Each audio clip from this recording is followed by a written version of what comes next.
Hey, it's Pablo back with another video.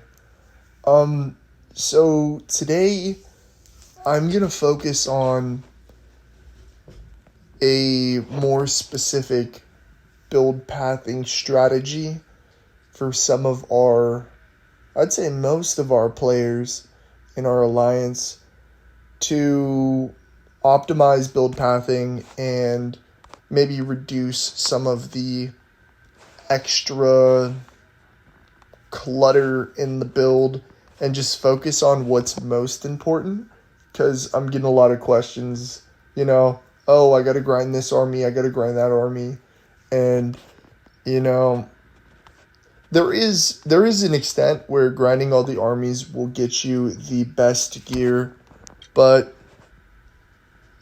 likewise, if you're not planning on PvPing, that means dropping your bubble and going into combat a ton, or even planning on defending. Maybe we'll have a couple players that want to specialize in building a trap base and we can work on that, or something along those lines. But I'm going to say the majority of our players of you guys are essentially just going to be focusing on grinding and getting stronger. But I kind of went the traditional route where, I picked up literally every single piece of armor. And like, if I were to put together my combat build right now, I have everything from the Gauntlet to the Chosen. This is probably like my solo march. I guess Relic of the Chosen's pretty good now, but no, I don't really use undivided tanks. So, Wand of Illusions. My PvP build would look something along the lines of this for my solo marches. Right there. This helmet will be outscaled by Schmeider's helm. I don't even know what it's called. I haven't built it. But I know, that's probably the optimal headpiece for the Zinch build, as well as, substituting this one out for the Blinding Hate Fetish, which will sub out the Relic. This is one of the best solo march builds you can put together at kind of the keep 21 to keep 28 level. It's still, most of the pieces will still remain extremely valuable, especially for war brands, with the Gauntlets of the Chosen being one of, if not the single, no, they are the single best war brand gloves that you could use. There's also an axe, which unlocks it, keep 30, that I've kind of just been reserving some pieces for. But essentially, if you're not planning on PvPing, 90% of this build won't matter. The only thing that's going to matter at all is just going to be this Murderous Cuirass, number one. This will be what allows you to add to war brands. If you're not planning on PvPing directly with your stats, putting your stats up against someone's base, you're probably going to be using this Cuirass a lot more to load up war brands and, just to hit larger foes, or not foes, armies. Like once you get to the point where you can solo, beastmen or skeletons. Like I had to solo a ton of, beastmen this week, and I was swapping between my Murderous Cuirass and marching. Simultaneously, you will also want to pick up your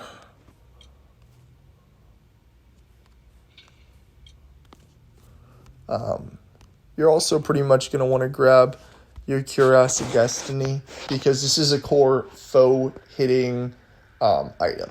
So real quick, just to give you a demonstration, I'm going to show you first of all how the Murderous Cuirass works, because it's kind of awkward, first of all, and then I'm going to go into the rest of the build pathing. So if I were to attack this, with, I just know that my preset 1 is going to have a march cap.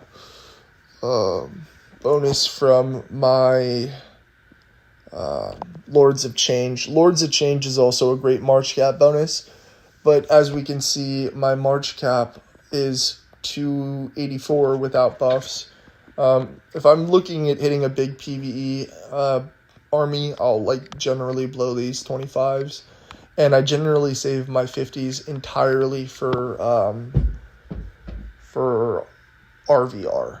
There's no point really in burning them on either a serious internal server threat or RVR. But this is basically my unboosted march limit, 284. But when I put this on, the Murderous Cuirass, equipped it real quick, 284,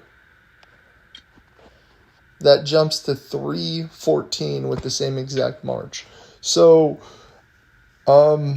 these aren't even my best armies. I just have all my stuff caved right now.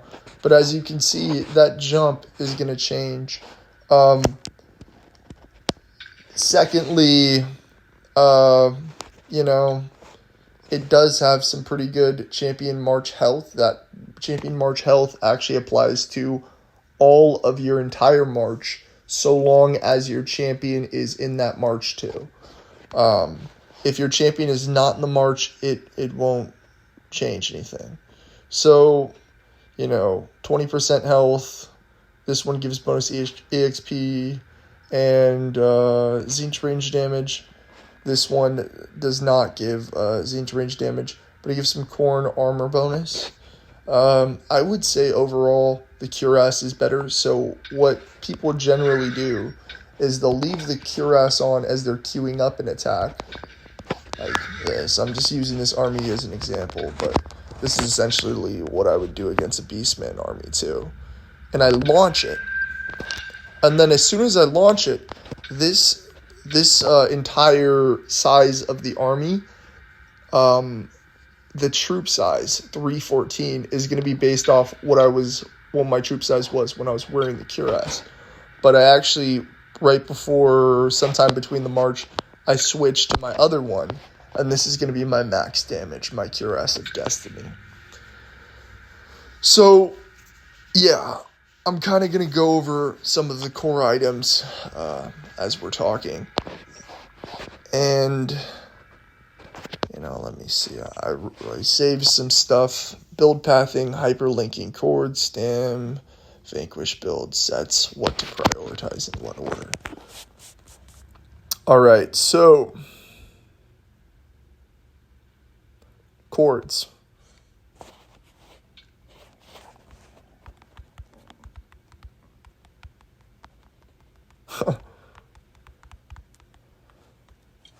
So this is just kind of a quality of life hack. If I look at any base, and if I click that top right corner, I can actually copy these chords. And as I'm working around, I'm just going to send it to my alt, so nobody gets some random message. This is my alt's name right now. It's Steebly, just hiding somewhere, chilling out. I haven't even used it. I just go ahead and I post it. And I could send chords easily between me and myself.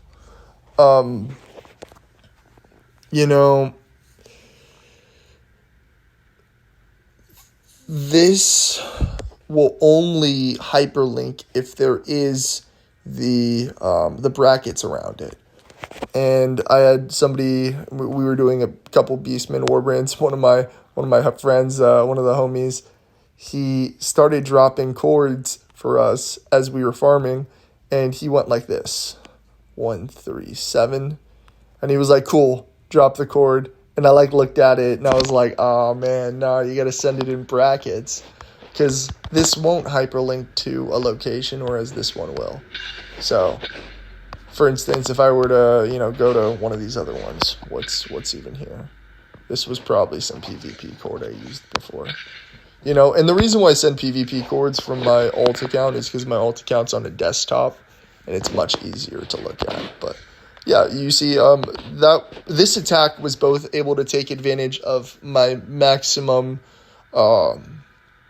march capacity of 314, whereas simultaneously using the damage buff from this and all my other champion damage stats. You'll learn the different equipments you kind of use for different things. But the two main important item sets, I think, that exist, and I'm kind of personally a foe player. I play for hitting foes, like, for sure. Foes, in my opinion, are the number one important thing in this game in terms of growing over armies. And I think a lot of you guys have seen, like, just the fact that I've grinded armies really hard. And, you know, you see my items and you're like, yeah, that guy, like, huge armies guy. And I'm usually pretty high up on the leaderboards. But I don't really care about armies that much. Where the juice really is it's with foes. So there are two really important builds for everyone to understand. And these builds will help you into the middle and later stages of the game. And so this is going to be my battery pajamas. That's what I call it. They're my battery pajamas. And essentially, the core of it is that you have 3 vanquish items. The 3 vanquish items will give you 1,000 bonus stamina on top of your maximum, on top of your stamina that's existing from whatever else. And at 6 items, you get 1,500, right? So you can get 3 of them and get 1,000. But you can also get 500 stamina from 2 headsman items. So essentially, you can get this entire, 1, 2... I guess if you wanted, you can get another 500 from a 3rd headsman item. But I haven't even bothered to do that. I'm happy with 2. I have more than enough stamina right now. This is kind of more or less my max stamina build with my Blood Bastion, which is the premier and primary skin you should be focusing on starting early. I ended up buying the skin because I had a ton of whatever these things are. Rune of Domination from just events over time. And my Gore Fountain I've been starting to invest some in just for troop training, for my speed training and etc. But Blood Bastion is going to be your core, and that's what's going to help you efficiently get to mid-game with the LWLs and, everything else. You get some bonus stamina from it. But essentially, with these 2 headsman pieces and these 3 vanquish pieces, you're able to get more out of it. When I started, I threw a point into this Vanquisher Helm, not knowing that the Vanquisher Helm actually, for most normal foe hitting, becomes replaced by the Helm of Avarice.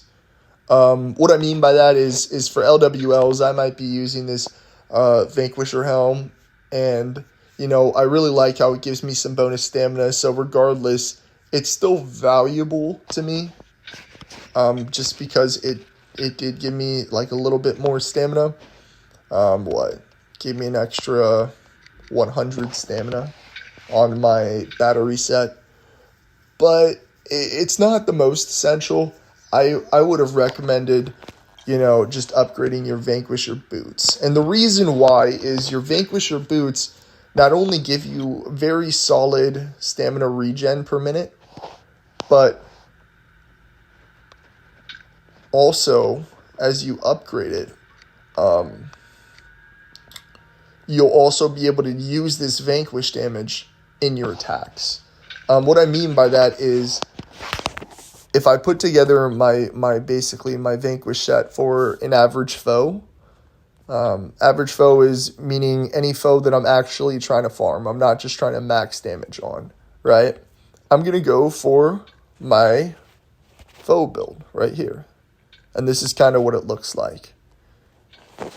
And so I would say any of pieces on this set or on this set are essential, just because they are going to be the core of what allows you to effectively farm foes. In addition to, I guess, your Blood Bastion, which will allow you to stand refill effectively overnight. But as you can see, out of this entire vanquishing foes, equipment that I have on, the only piece that I'm using from the Vanquisher set is actually the boots. And this is giving me 9% vanquish damage, and I guess a little bit of stam regen, which I almost never take off my boots. Like, these stam boots are always on. I'm always wearing them. Some of you guys have the dwarf boots, and dwarf boots are very good at early levels. But the problem is they eat a lot into things like your construction set. And because of that, I ended up trading them out just to focus on these boots. And they're a lot slower to build up, but they scale better. And they have more dual purpose, not only as stam charge, but also as vanquish damage, because I'll actually be wearing them in a vanquish. So I actually quick saved this this foe right here so that I could snipe it for the purpose of this video. And as we were talking, I'm just gonna, come on. You're kidding. This is why I have so many pots, just so I can even out everything. 4,700? Oh. I didn't change my skin. Dang it. I guess I'm gonna overflow a little bit. Yeah, I just fucking spent a bunch of pots for no reason. But I'll probably hit one more foe before going to bed later in a couple hours. 8. Maybe. We'll see. I'll make some use of it somewhere. And yeah, so now I'm going to go over kind of the importance of build priority and explain some things. By the way, if you guys didn't know, the Pendant to Shattering is one of, if not the single best early game farming relic. It gives you this gathering speed, which will only become outscaled by the Calming Sloth in middle game for gathering speed. One of the reasons why I didn't upgrade this to Epic is because it crowds out my ability to finish my Blinding Hate items. So I prioritize my Blinding Hate items, obviously, over my Icon of the Sloth. It's good for armies farming, it's good for bonus chance of reward, it's good for gathering speed. But Pendant to Shattering for, I would say, the majority of your early game and into your mid game is going to be your core. Again, mid game lasts forever. Mid game lasts from like keep 26 to like keep 30. I would say keep 30 might be you're kind of getting into the early stages of end game, but we're going to be in this keep level for a while.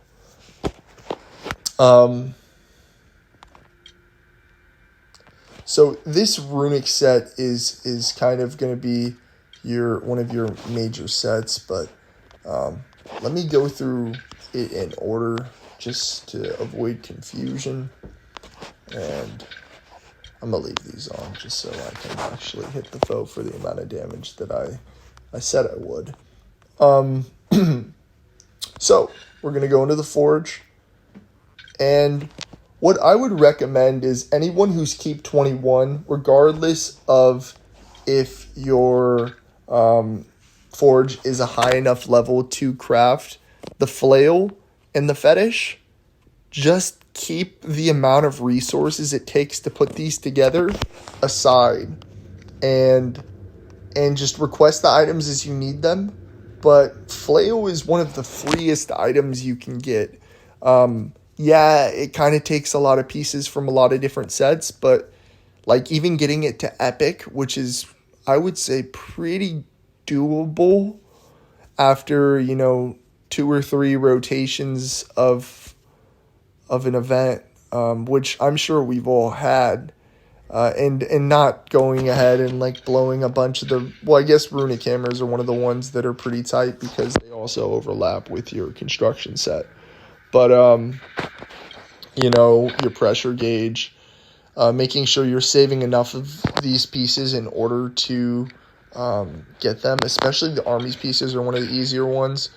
But, like, for instance, it goes in a rotation of like 4 every month. It goes, dwarves, greenskins, beastmen, Reichlands, like all the time. Like it's always going in that rotation. So just make sure you have, you're kind of like building the pieces along and reserving however many pieces like that you'll need for something. The reason why I don't have any of these is because I just crafted my legendary flail. But if you time it right, you can probably finish your flail in 1 to 2 rotations, 1 to 2 full rotations, which is like a month and a half, maybe 2 months at most, and just grinding effectively. The first item that you should just get, keep 21 level as soon as you can, and it is a hard grind to grab. But I've said it over and over, these transmuting van braces are godlike. They just give so much chain damage, vanquish chain damage, that you just need to pick them up. Like, they're the one army that's a non-negotiable, and you should immediately get it as soon as possible. But,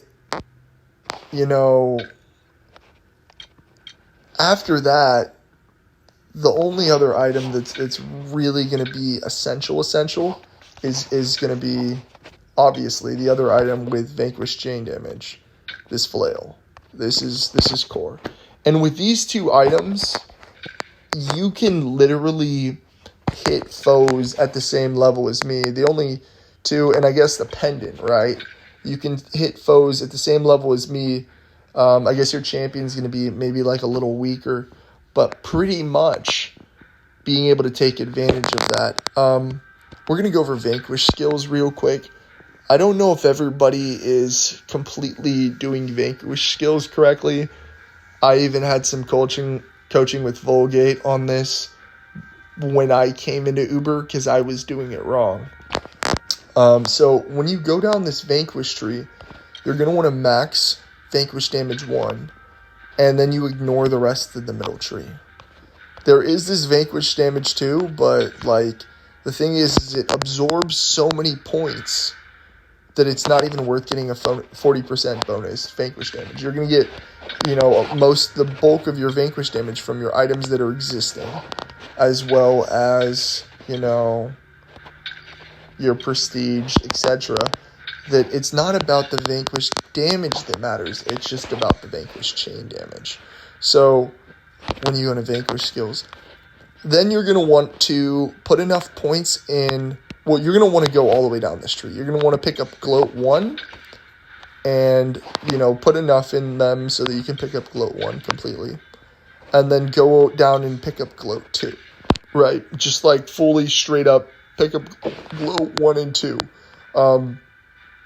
And then you're going to want to make sure that whatever foe you're attempting to hit on that round, like if you're trying to hit level 7s or level 8s or level 9s, right, that you have enough flurry of attack with this vanquish damage to one-shot him.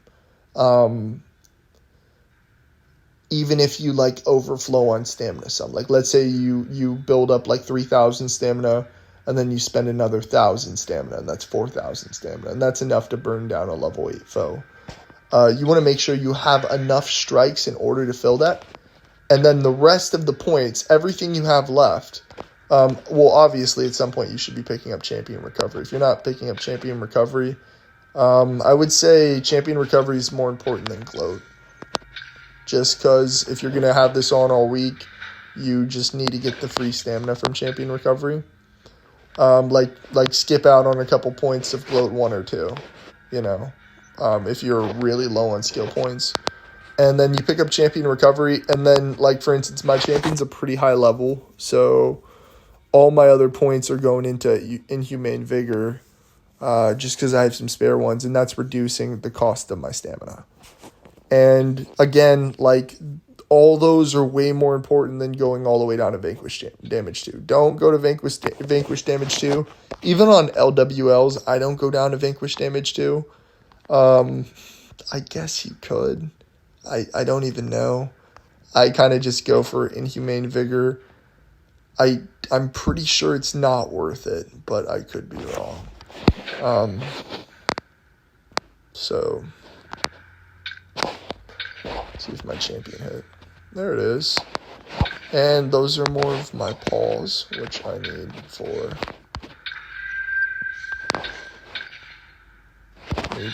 my fetish. So as you're kind of going through this, you know, always keep in mind your Blinding Hate set. I wish I got my Blinding Hate set earlier. And I'm almost there. I think I get 50 free from the event. Pretty close. I might need 1 or 2 more lucky hits.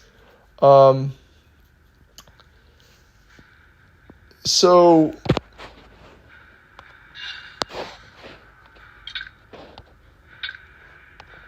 you know, go to your Blinding Hate, and then you're gonna want to be picking up your Cuirass of Destiny over time. But the problem, even with this PvP marching build, which is something like this, is a lot of you players won't really understand this as much, because you just see, you know, some of the massive players doing massive hits, and you're like, oh, I want to be like him. But even for me, from my perspective, solo marches are dying on our server. And what I mean by they're dying is it's become increasingly harder to solo march people because they just fill up on so many troops. You know, I know you guys I haven't had too many videos on the actual numbers for combat and fighting, but when you have a base that has just an absolute ton of tanks, you know, I have 100,000, which is honestly dog. I permed like 100,000 just in the RVR event. But when you have like 10 times this, when you run into a base that has 1 million cwots, there's just so much armor and so many tank stats on it that on the waves of attack, the troops will launch their attack first. The attack launches... Here, let me see if I can pull up a battle report on this. Okay, so defenses attack first, essentially. Defenses are the first line of attack, technically. But if there's no defenses, the attacker attacks first. And so as the attacker is attacking, they break troops, and then they kill troops. So, wow, what a terrible example of a battle report. I don't even have a good one. But essentially, you know, the reason why it's a terrible example is it just shows the attack round, and my attack round just obliterates them. But essentially, after all your troops are attacking, they will attack back. I've been gathering all day, so I don't even have a good fucking report. But I will go over kind of a report later. But once you attack, they attack your troops. And there's 2 rounds to them kind of attacking your troops. There's the first round where they break your troops. And then there's the after part where they actually damage the troops. There's a difference between breaking and damaging troops. But when troops are broken, especially the ranged ones, they're converted into melee troops. And melee troops, if like a troop's designed to be ranged and it has to go into melee form, then it does basically half damage. Like tzangors once they go into melee form, they do half damage. It's just a dramatic nerf. And when there's that many cwots, it's impossible to consume use one march to consume someone's entire fort. So we're kind of getting to the point in the game where some people just do have massive forts defensively. And they're so big that at some point their units break over themselves. And there's nothing you can really do about it except for maybe try to warbrand them. And then there's a whole ability for them to dodge the warbrand. Then you have to have strikers go in and take out each one of their marches. It's a much bigger investment at a higher level.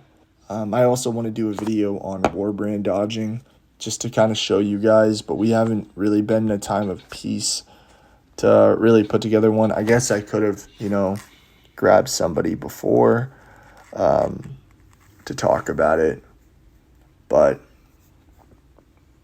it is what it is. It's we'll go over it at some point. It's not rocket science. Basically, essentially, when somebody's attacking you, you see how I'm sending out these gathering marches? Well, if I wanted to, I could max gather, 23,000 power, 23 million power, and just basically use my march cap to go gather. And by doing that, I can send off all my troops to different locations, whether attacking other dead bases near me or attacking other armies. Attacking armies and dead bases are actually better, because if you attack like a resource node, they can kill you at the resource node if they time it correctly. So it becomes a whole game of timing at a certain level as opposed to just power. And I guess that's where the game gets a little more complex. But I kind of propose that, a lot of you guys who are playing catch-up don't really worry about, maxing out all your solo gear, getting your hexagrammatic mace. Man, this hexagrammatic mace, it's going to get outscaled by your flail. Like, the max of this, 12%, it's kind of hard to say it gets outscaled, but it's pretty close, There's just so many more uses for the flail than this. I wouldn't worry about maxing this. I would just say, get this, and this will tie you over until you get, undivided. I'm pretty sure we'll probably go into, like, the Chosen set or something at some point. Where is it? I'm already starting to build out my Chosen set. And this is going to be massive undivided buffs. What's the undivided? Great Axe of the Chosen.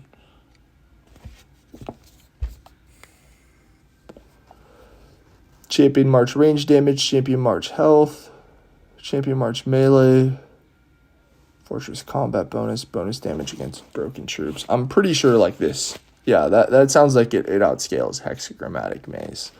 In addition to that, you're also getting the Fortress combat bonus at level at six chosen items. So yeah, there are basically things that are going to outscale a lot of these middle game items, and yeah, you can go back and farm them at some point if you want to. But if you want to optimize your build, you focus on the flail, you focus on grabbing the fetish, which I'm still in the process of putting together. You, until then, grab the pendant. You grab these transmuting gauntlets ASAP. And you get enough vanquish pieces. What I would recommend for vanquish pieces as well is head, feet.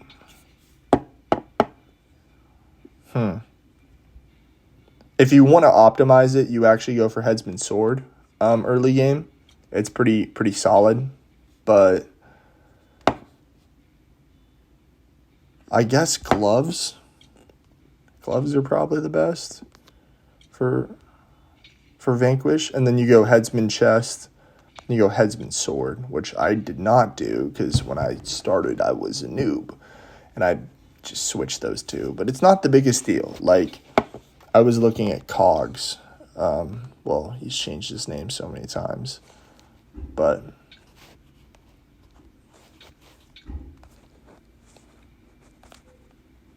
this guy. And when I look at his champion, he got the right sword. And he has a different, but it still works. This still gives him the same amount of stamina as I'm getting, basically. And then he has better stamina regen than I do, actually, right now. And he's only a keep 21. So there are different ways to do the same thing. It's not really like a wrong way in that case of doing it. I've just kind of gone for my build. But I would say getting those 3 pieces and then kind of just, using Helm of Avarice. I would say try to pick at your cuirass as much as you can, but don't stress too much about like don't grab every Reichland set. Like, that's honestly kind of important because Reichlands just take a really long time to farm and they're all squeezed into the same week. Like, just grab your cuirass. Don't worry about this head and these shoes. They just are just a huge time investment. And like, that time could be better spent stam farming. I did a bunch of math on stam farming, and as you can see, level 6s, when you stam farm them, you get 30% chance for a 100, which isn't that great. 7s, which are everywhere in Middle and South Kingdom, 100 and 500, right? What is that percentage? 25 and 5. But a level 9. I know I killed all the level 9s near me. Has a chance for 100 and 500, 30 and 10, right? I'm actually going to grab that one really quick before anyone notices. I don't think it was mine, but I see that it's basically gotten drained. They give the same amount as a level 10 does. 30 and 10. The only difference is this little, EXP buff. But if we look at, where did I put it? I constantly use these 3 calculators. This is my speed up calculator to give me a good idea of how many speed ups I actually have. I have Vulgate on here too, because at some point I wanted to see kind of what he was dealing with speed ups set to push past keep 30. I have this calculator for my sigils. Sigils are kind of like the limiting reagent on building your... Oh, I should do that, huh?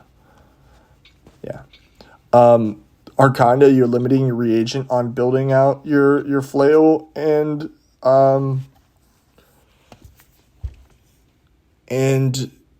your fetish. So it's kind of a good idea to calculate how many you get from the daily and superior chests. My calculations are built off the fact that I can watch an ad and, get 2 and 4 of the dailies and the superiors each day. And it kind of also was based off how many I existing had. And I've concluded that it's going to take like 2 to 3 weeks, probably like 2 weeks pretty much, like 12, 13 more days in order to get enough of these in order to fill up my fetish too, which is good news. I'll probably take longer to get all the pieces than I will to get all my sigils. But get a good idea of how many sigils you're going to need. And secondly, this is my pot farming, Excel. How I understand it is the Blue Scribe's Exalted Presence and Calming Icon of the Sloth. I believe that they increase the chance of a drop. It's not additive, but it's multiplicative. So, if the drop chance was 25%, it's not 25% plus 10% plus 65% plus 7.5%, because then that'd be 100% chance. But I think it takes this number and then it multiplies that by the bonus chance of rewards. So if you didn't know, Blue Scribe's Exalted Presence, which Exalted Presence is going to be in your champion tree. You go down here and boom, it's right there. This actually gives you an increased chance of finding loot when gathering with your Chaos Champion. So this is ideal for pot farming. It gives you 65% bonus chance of finding a pot on top of, like, let's say this is 25%, so it's 25%. 30% on this one for 100. It's, an extra 65% so it's 1.65 times 30%. So I did some math on some of these. I did a level 5 node, level 6 node, level 7 node, and level 10 node. Personally, I'm only farming 7s and 10s. And if you're pot farming seriously, I would say just go 7s and 10s. This is kind of the amount of yield you will have from pot farming a single node, right? So this is a net without buffs, and this is a net with buffs.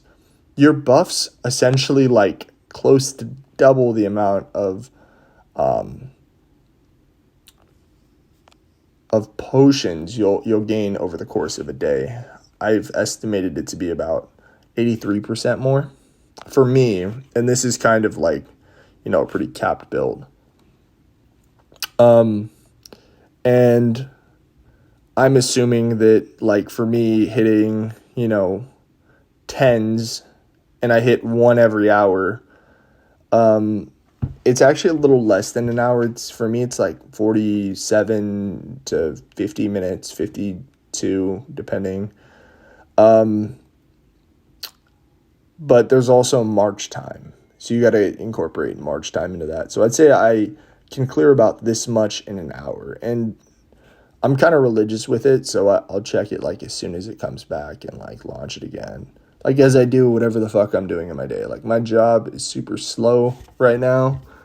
So me just, sitting there scrolling through the internet, I'm not really that bothered to go, switch off and send out a stam pot recovery march or whatever. And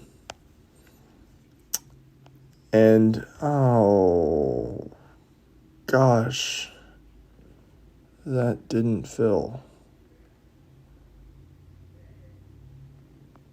I just noticed that. Let me see if I can find I emailed it to myself. I'm not going to go back and fix my entire Excel sheet right now. But this is basically what I can do. Every hour or every round, essentially, of pot farming, I can get, 730 if it's 140 times 5. I'm assuming 5 marches. Sometimes you can dip into 6. But one of your marches is essentially going to be your champion running around cleaning up each of the pot farms as you get them. So about 700 an hour. And I scaled this up to, I would say on an average day, I do about 10 an hour. So somewhere between 4,000 and 7,000 a day. And I would say that's probably between 30 and 50,000 stamina in a week. This is non-stop pot farming pretty much every single day. You're averaging 10. Sometimes it's higher for me, sometimes it's lower, but that's how much stam that I've been getting just grinding these out. And I know I started off kind of as an army farmer because I learned from Oink, and he was a huge army farmer and he's a huge PvP player, but because BLDA kind of corners the market on PvP, and like if you want to go out there and you want to, go hit some people, well, you got some pretty big fish that have paid a lot of money to go play in the game, on your ass as you essentially try to, score some points or get some resources, and then like somebody's just going to come up and they're going to take all the resources back from you, whether or not they zero you, because you should be able to dodge your troops for the most part, but you're still going to take a fair amount of, you're going to have to give up a big chunk of your cut to them, and because there's so many of them, you're probably going to end up having to give most of your cut to them. Unless if we're running organized war brands, then again, even if we are running organized war brands, your resources won't matter that much, essentially. Your gear won't matter that much, essentially. The only thing that's going to matter is your March cap, because that's your contribution to a war brand. But the rest of your war brand, it won't. The rest of your items won't matter. Only the war brand leader. And like, for instance, I'm going to be leading probably a big chunk of the war brands because I'm going to have Gauntlets of the Chosen. Pause is probably going to be running our war brands. Wraithor. Wraithor's almost done with them. I don't think Vortex is yet, but I'm unsure. And Vulgate for sure has them, but he's kind of like, he's not really going to be on the front line as much. Maybe for like emergencies and for RVR, if we have to, he has actually the best gear, some of the best gear on the server. I think there's like 2 players that really can compete with Vulgate's gear, and that's it. He has the best gear on the server. And even like Sing's behind him, like a lot of random stuff. I think I don't know, that was like a couple weeks ago. He might have caught up, but you never know with these things. But like, what I'm saying is don't get too discouraged with the armies. And, for some of those, you don't need to invest everything in armies. Like I was showing you guys at a 6 March, like 6 marching was like how I got ahead. And that was kind of the meta for my generation of our server, when everybody else is kind of gold rushing to get these items. But right now, since everybody already has them, or anyone that's big has them, if they're just walking around hunting Joe Blow, keep 21 with like a couple of items, it doesn't matter what gear you have. You're going to be dodging that. You're going to be caving that, and then you're going to be getting the hell out of there and hoping he doesn't chase you around the map with your champion or something. You'll learn from that. I've gotten it plenty. But like that's kind of how you learn. But you don't need the best gear in order to. It will help you farm some of those bigger armies, but again, a lot of the bigger armies we're probably going to be war branding moving forward. We're definitely going to be war branding Beastmen, just in order to get people to gold, which is what we did this week. But we might be, and like war branding warp dragons, and mammoths, but like I think we're gonna kind of like skeletons are the one thing you're gonna have to have solo gear for, because soloing skeletons is pretty big. But even when I was Keep 21 with less than ideal gear, but literally the absolute best of Keep 21 rituals, I was able to solo it. I think my expense with best spec and March cap bonuses was each one was costing me between 4 and 5 million resources to burn down, which was pretty expensive for me. But this is when I was on BLDA and nothing really mattered. I could get those resources, easily within minutes. So yeah, with those, you're going to have to actually develop your gear. And the most important one's going to be your cuirass. You're going to really want to get sabatons for that. But outside of that, like, a lot of your gear won't matter too much. I don't know what better way to say it. And like, if it means catching up on it later, that's not the end of the world. But getting your foe damage is going to be huge for allowing you to build out your late game items. And I just want to make sure you guys are in a good spot to do that. That's what I'm doing religiously. I'm just like farming resources. Man, I don't even need all these resources. By the end of the week, I'm going to offload probably 80-90% of it to Vulgate and Ball, because like, I don't need the resources. I just need the freaking pots so that I can keep slamming these foes. But yeah, I just think that a lot of you players are going to need to have a philosophy shift in that. And I'm not saying that like a lot of our exemplars, I think our exemplars are exempt from this basically, because they're already like 70% done with capping everything like where I'm at.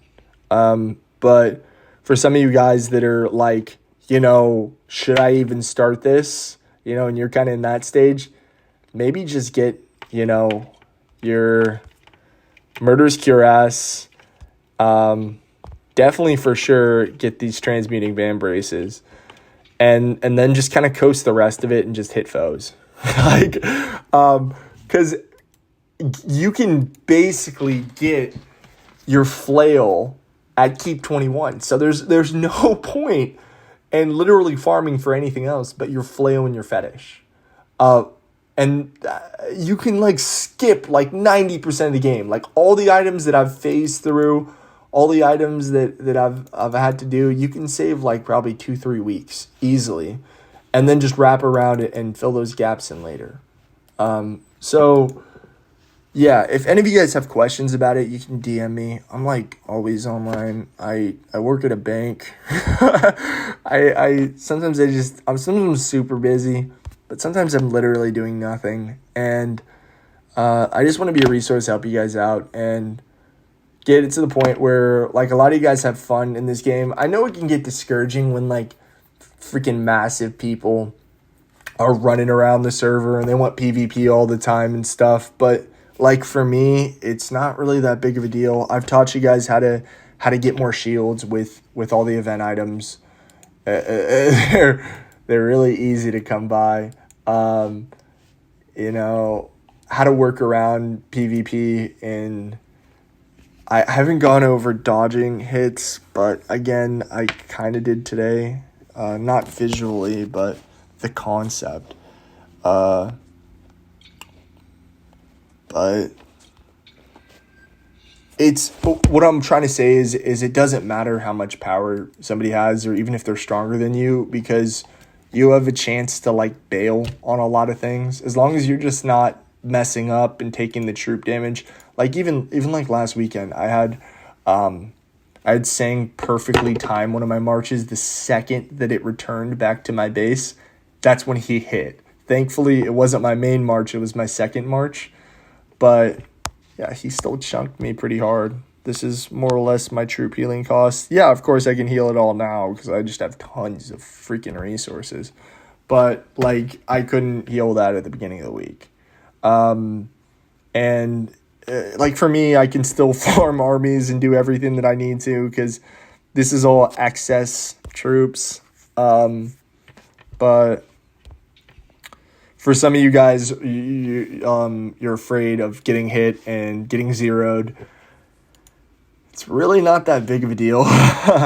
From my perspective, you can just go back and gather. And if you need help getting back on your feet, and that's the case, message one of us.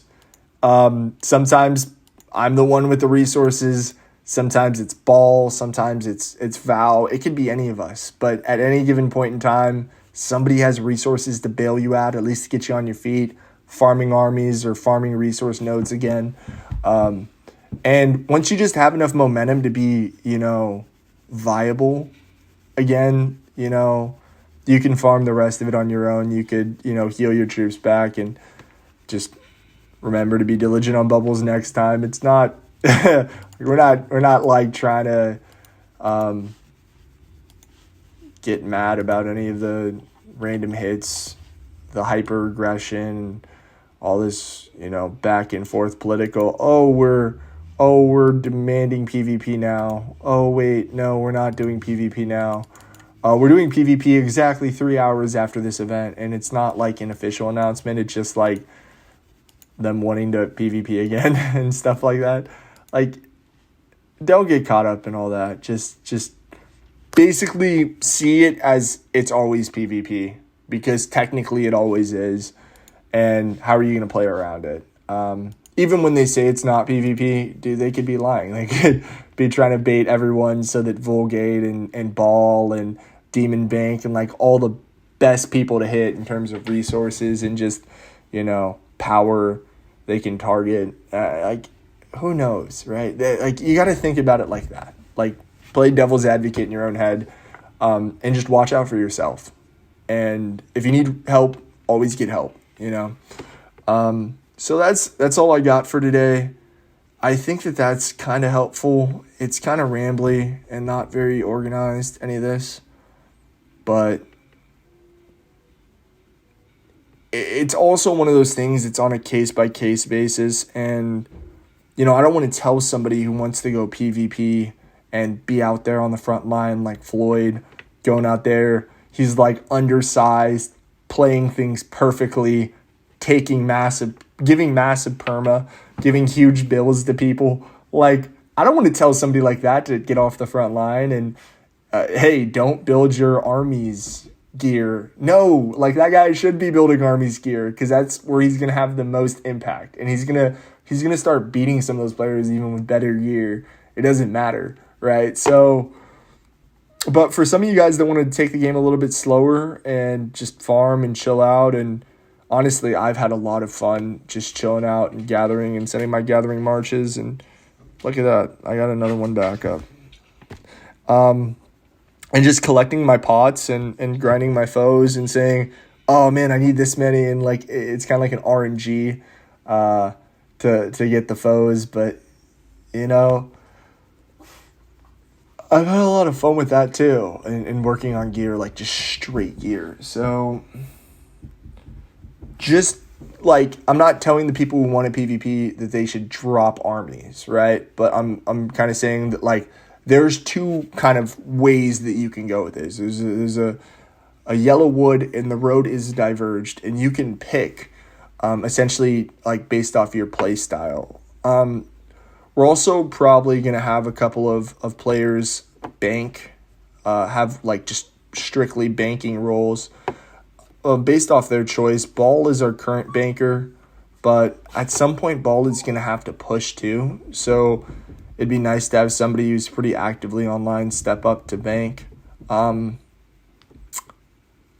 feel like banking is kind of just going to be more of a role for RVR. Like, outside of that, we don't really PvP a lot, so we don't really have a lot of withdrawals from the bank. It's pretty much just deposits. Like, for instance, me, I'm just like, yo, I have a bunch of resources, go deposit it. Like, I tell Ball all the time, I'm like, Ball, you can try to take as many of these resources as you want, but you'll never run through them because I'm going to send them, if we're both gathering at like capacity, we have a gathering event right now. Let me see where we're at. This is me and Ball at like the top 10 right now. I'm like, if we are gathering right now and Sentinel just keeps buying packs, I seriously still don't know what this kid does with all these packs of resources. I have no idea. Like, he just doesn't want me to go do these events. Demon Bank's chilling here. He even popped some packs, so I haven't popped a single pack on this event. I've just been grinding all day. But yeah, one advantage of being the bank is you get to meet everyone, first of all, and you get to have a fun relationship with a lot of the guys, and and work out with him. I think Uber's the chillest. I think some of the BLDA guys were total dicks. I haven't liked the way they've treated the banks, and even like treating Demon Bank, getting mad at him over RVR, blaming him for RVR. Like, I just thought that was like the wrong approach. But I think it's a sacrifice of a role sometimes, and you need to respect people who are in those roles. But, simultaneously, it's a great place to chill out if you're going to be at Keep 21 for a while, if you're not planning on, buying a ton of speed ups, and you can do pretty much everything that everyone else can do. Just when Vulgate has an order, fill him, he's like, dude, I'm pushing to Keep, 35 or something. Like, I need a fuck ton of resources, like, just feed him. And for emergencies and RVR, we'll have resources, The thing about this game is it's just all or nothing. So it's kind of hard to effectively store resources without somebody having it as their designated role. And like, I've talked to Dante about that plenty, and he's like, yeah, Banks are what keep us alive. Bone knows it. I know it. Demon Bank, like, for sure knows it. His whole role is devoted to it. And lastly, we're going to have probably a couple of our players. I know Wraithor's already working on it now, kind of a March speed group. I don't know if we're going to have, an entire group of people that kind of build for March speed. I'm probably not going to focus on this, but for RVR, one of the major components of the event is building out this March speed. I'm not too far off, but these upgrades get pretty expensive in terms of speed ups and stuff. This one gets just insane, like 80 days of speed ups. When you max that, and if you can build like a decent Chariots March or a fast march, you can rush the cities and burn the cities very fast and then hop around the map. And no one can basically contest you because your march speed is so fast. They'd have to warbrand you and completely take you out in order to get you off the map. So,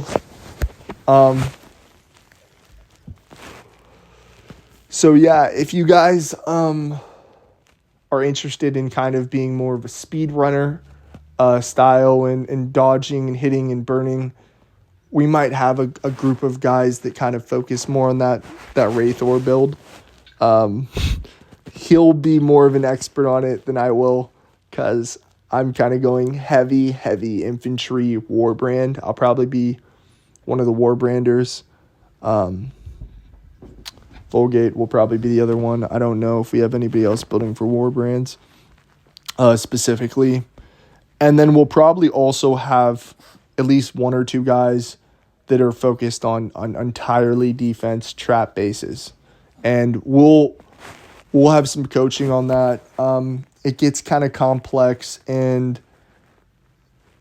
because we are largely Keep 2021, the best trap bases that we can put together can be pretty strong against like Keep 26 and Keep 27s, but they can get absolutely obliterated by, someone like a Sang, But essentially, the rules are you build 1 million cwots, right? And you're just the cwot wall.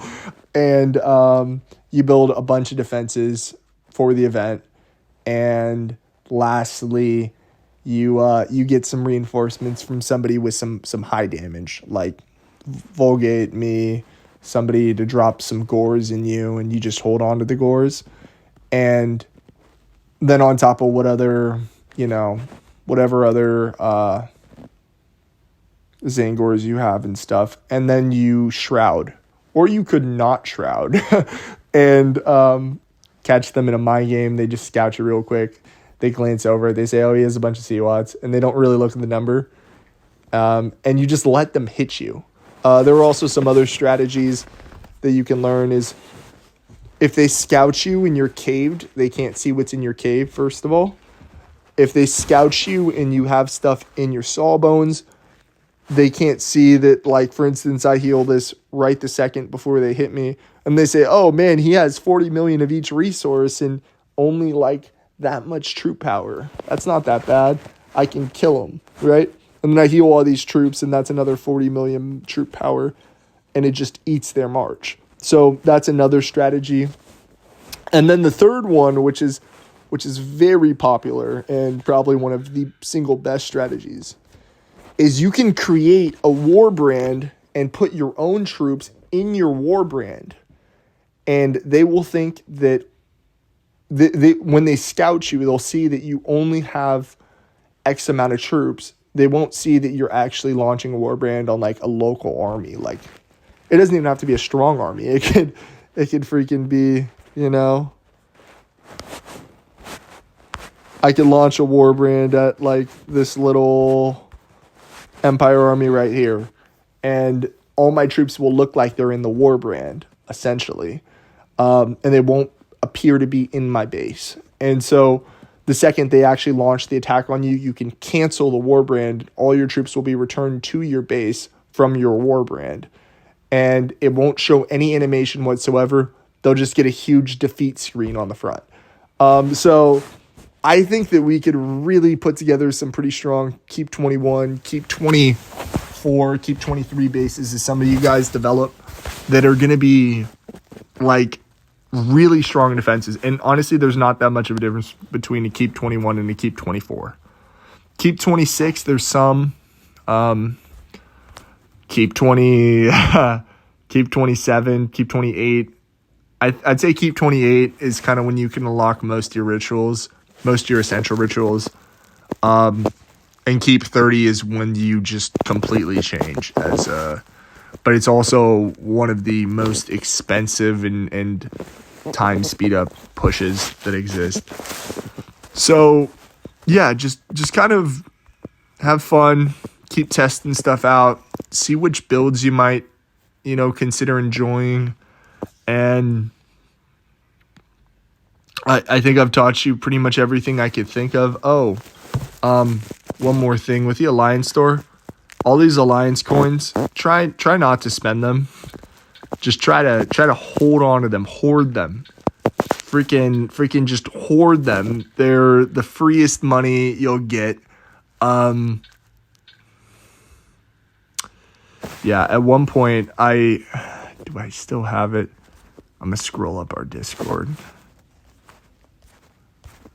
Hope I'm not posting too much about Brit's private life or something on here. But these Alliance coins, I freaking saved up 11 million Alliance coins, or 11 or 12 million, and it was 12 million, and bought it straight prestige points with them, and boosted all the way from 19 to 20 with those Alliance coins. So your Alliance coins, they're best and ideal value, and their best use is actually purchasing prestige. I think I have one of the highest prestiges on the server, but it's because I do that. I just dump all my Alliance coins into prestige, and I try not to buy anything on them.